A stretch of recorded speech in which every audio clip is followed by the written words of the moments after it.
Bihar board से जितने भी परीक्षार्थी मैट्रिक या इंटर की बोर्ड एग्जाम 2024 में सम्मिलित होने जा रहे हैं, तो इंटर का एग्जाम आपका 1 फरवरी से और वहीं पर आपका मैट्रिक का एग्जाम 15 फरवरी से शुरू होने जा रहा है। तो आपके एग्जाम सेंटर पर क्या क्या लेकर जाना है, अर्थात कि आपके अपने साथ क्या क्या लेकर जा सकते हैं, एग्जाम सेंटर पर कौन कौन सा चीज़ आपको एग्जाम सेंटर पर बैन किया गया है, जिसको लेकर अगर आप एग्जाम सेंटर में जाते हैं तो आपके एग्जाम हॉल में प्रवेश नहीं करने दिया जाएगा। एग्जाम सेंटर में जो भी ऑफिशियल अपडेट आया है उसके साथ साथ हम लोग विस्तार में समझने का प्रयास करेंगे। सबसे पहले यहाँ पर देखिए, ऑफिशियल अपडेट में जानकारी दिया गया है कि आपके मैट्रिक या इंटर की जो परीक्षा में परिचय पत्र जरूरी है।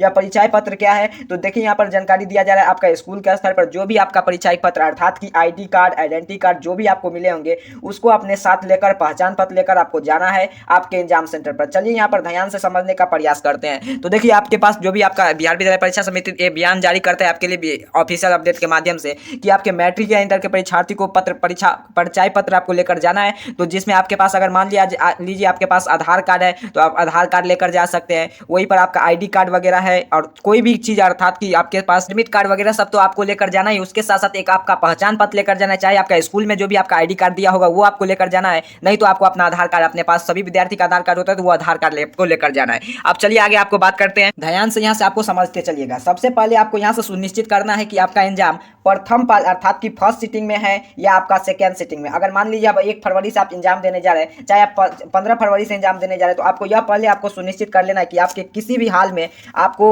मान लीजिए प्रथम पाली में अगर आप 1 फरवरी से अगर आप एग्जाम देने जा रहे हैं, फिर वहीं पर अगर मान लीजिए आप 15 फरवरी से अगर प्रथम पाली में या चाहे आपका सेकेंड पाली में आपका एग्जाम कब होगा उसका जानकारी आगे आपको एडमिट कार्ड पर देखने को मिल जाएंगे। तो उसे आप आसानी से सुनिश्चित कर लीजिएगा कि आपका एग्जाम फर्स्ट सिटिंग में होने जा रहा है या सेकेंड सिटिंग में। तो आगे देखिए,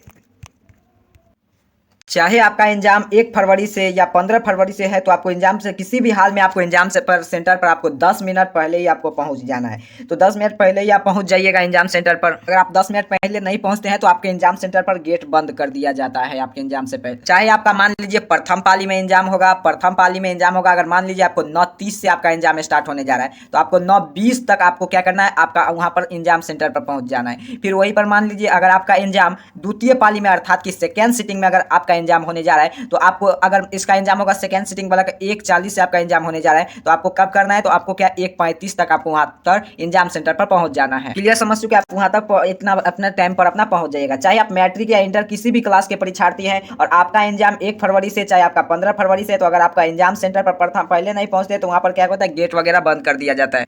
उसके साथ साथ आपको ध्यान में रखना है कि आप अगर एग्जाम सेंटर पर जाते हैं तो आपको जूता मोजा पहनकर जाना है या नहीं।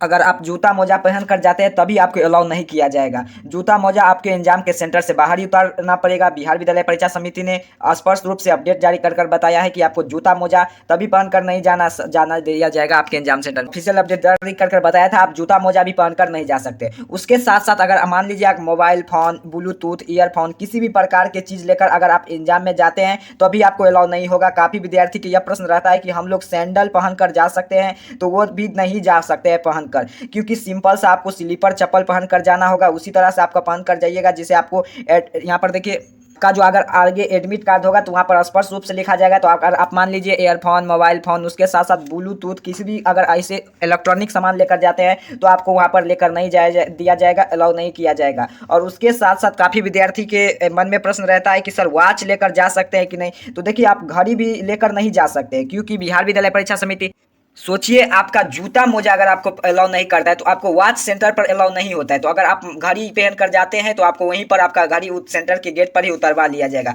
उसके साथ साथ अगर आपको जो भी आपको यहाँ पर जानकारी आपको बताया, आप क्लियर समझ चुके हैं आपको क्या क्या चीज़ लेकर नहीं जाए। आगे फिर देखिए, आगे आपके लिए बताया जा रहा है।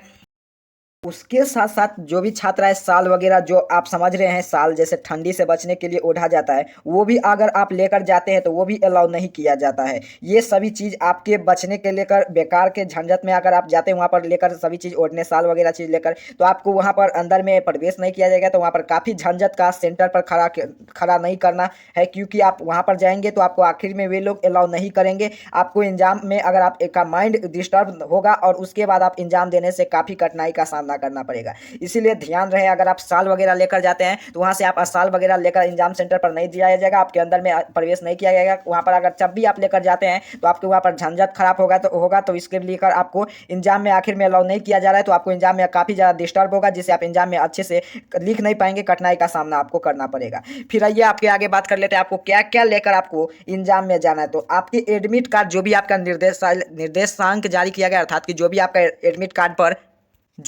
एडमिट कार्ड पर निर्देश दिया जाता है कि आपको एक आपको यहाँ पर देख सकते हैं, एक आपका मास्क, फिर वहीं पर आपका पेन और उसके बाद आपको एडमिट कार्ड लेकर जाना है। बस इसके अतिरिक्त कोई भी चीज़ अगर आप एग्जाम सेंटर पर नहीं लेकर दिया जाएगा।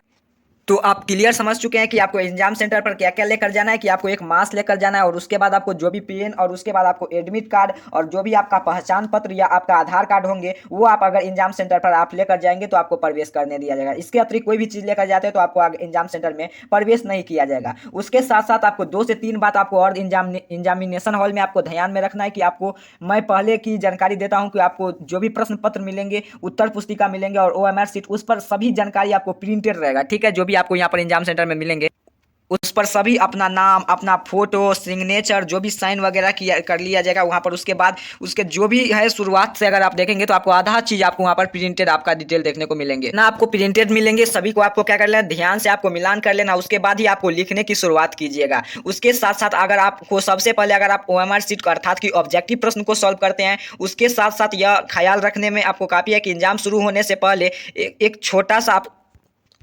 निर्देश है कि आपको अगर पहले वहां पर जाते हैं तो आपको 1 घंटा के अंदर किसी भी अगर आप कमरे में हैं तो आपको एग्जाम हो रहा है उसके लेकर, अगर आप 1 घंटा से पहले अगर आप किसी भी काम से लेकर बाहर निकलने की अनुमति लेते हैं तो अर्थात कि वो आपको अनुमति नहीं देंगे। 1 घंटा के बाद ही आपको अपने क्लासरूम से, चाहे आपको एग्जाम सेंटर से निकलने की अनुमति दिया जाएगा वहाँ के शिक्षक के द्वारा। क्लियर समझ चुके हैं? आपको किसी भी कार्य के लिए 1 घंटा के अंदर आपको नहीं निकलने दिया जाएगा। 1 घंटा के बाद वो अपना अनुमति दिया जाएगा, अलाउ किया जाएगा। और एक महत्वपूर्ण बात है आपके लिए, आपके अगर मान लीजिए अगर OMR शीट उत्तर पुस्तिका के द्वारा शिक्षक को लौटा देते हैं कि हमने भर लिया और उसके बाद आप कुछ भी याद आता है जैसे कि मैंने यह छोड़ दिया, तो आपको वहां पर लौटाया नहीं जाएगा और एक बार अगर आप जमा कर देंगे तो आपको वह बार बार रिटर्न वगैरह नहीं किया जाएगा। तो अगर मान लीजिए इस तरह से आप नहीं कीजिएगा, सभी बातों को ध्यान में रखेंगे। अगर आप एक बार शिक्षक के पास अपने कॉपी या उत्तर पुस्तिका OMR शीट अगर आप जमा कर देते हैं तो आपको अगर उसके बाद अगर कोई भी चीज़ अगर आप में उसमें अगर पता चला कि इस चीज़ हमसे छूट गया है कि मैंने यह नहीं भरा है, तो अगर बाद में अगर आपका एग्जाम होता है तो उसके बाद वो अपना कॉपी वगैरह कुछ आपका रिटर्न नहीं करेगा।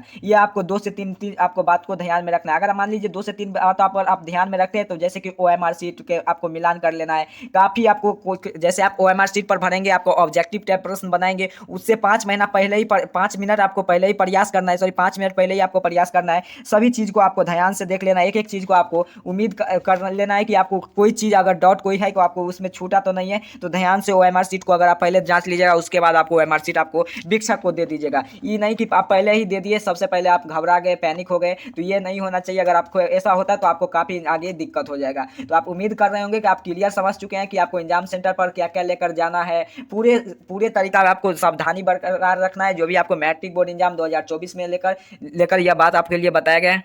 इससे क्या होगा, तो अगर आप सावधानी बरकरार रखते हैं और आप सावधानी से मैट्रिक बोर्ड एग्जाम में इससे होगा कि आपका जो भी आप एग्जाम सेंटर पर जाएंगे उसमें आप अच्छे से लिख पा सकेंगे और अच्छे से वहाँ पर काफ़ी शानदार से, अगर एक भी चीज़ का आप वहाँ पर टेंशन वगैरह जो होता है वो आपको नहीं करना है, झंझट वगैरह नहीं करना है, जिससे आपका अच्छे से तंदुरुस्ती से अगर आप अच्छे से लिख सकते हैं, एग्जाम में अच्छा परफॉर्मेंस कर सकते हैं। इसीलिए यह सब कार्यों को आपको ध्यान में रखना है। यह वीडियो आपको काफ़ी तमाम दोस्त मित्र के पास शेयर करना है। हर एक दोस्त मित्र के पास जो भी आपके छात्र बिहार विद्यालय परीक्षा समिति के द्वारा जो भी एग्जाम में सम्मिलित होने जा रहे हैं 2024 के एग्जाम में, तो यह वीडियो आपको सभी छात्र को यह शेयर करना है। चलिए, जैसे ही कोई अगला अपडेट आएगा उसकी जानकारी मैं आपको सबसे पहले दूंगा। तब तक के लिए आप सभी को इस चैनल को सब्सक्राइब कर लेना है, वीडियो को लाइक कर देना है और व्हाट्सअप ग्रुप में अगर हमारे नहीं जुड़े तो व्हाट्सअप ग्रुप में जुड़ जाइए। टेलीग्राम का लिंक और व्हाट्सअप ग्रुप का लिंक, उसके साथ साथ व्हाट्सअप चैनल भी बनाया गया है। आप अगर गर्ल्स स्टूडेंट हैं तो आप व्हाट्सअप चैनल में जरूर जुड़े, आपके लिए वहाँ पर डिस्क्रिप्शन बॉक्स में लिंक दे दिया गया है। जैसे ही कोई अगला अपडेट आएगा बिहार विद्यालय परीक्षा समिति के द्वारा, जैसे जानते हैं आपके पल पल की अपडेट में आपको यहाँ पर अपडेट करता हूँ, जैसे ही कोई अगला अपडेट आएगा उसकी जानकारी मैं आपको सबसे पहले दूंगा। तब तक के लिए आप सभी को बहुत बहुत धन्यवाद।